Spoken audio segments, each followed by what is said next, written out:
And also, I want to be involved in my community, or my state, or my country, as a person who has a right to see who gets to be in charge of the country.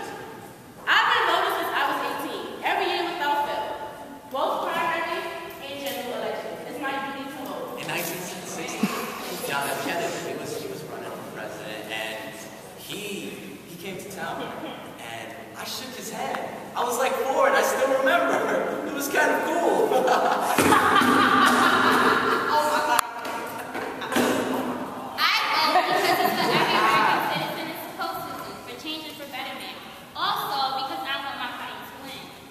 Because I can complain about a problem if I don't do anything about it, because I think I'm actually making a difference in the process of who becomes president and some of the issues that I have.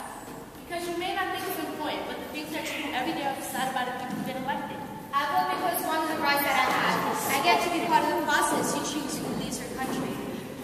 It determines who's going to be the leader of our country. Yeah, basically.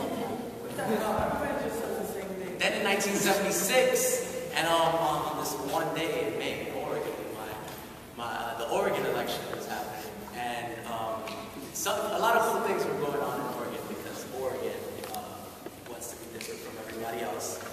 So anyway, there was this guy. His name was Jerry Brown, and I believe that he was the governor of California, and I think he is again now. And from our history of being a black person, that stuff is important. And if we don't use it, we lose it. We vote for the people that we think are going to represent what we care about, what I care about. I mean, look at it for our parents and our grandparents.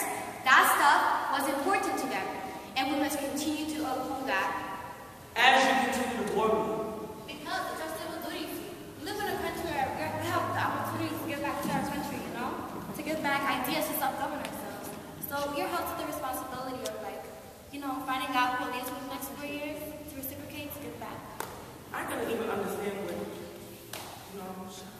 And all the candidates were in town, except for Jimmy Carter, who actually was elected president. But his wife, Rosalind, was in town, and I thought she was pretty hot. So after she was through speaking, I went over and I asked her for an autograph. And all I had was the Jerry Brown thing. So I said, so she signed it, right? And so I says, hey, I'm going places. You want to come? No, I'm kidding. I wish. But she said,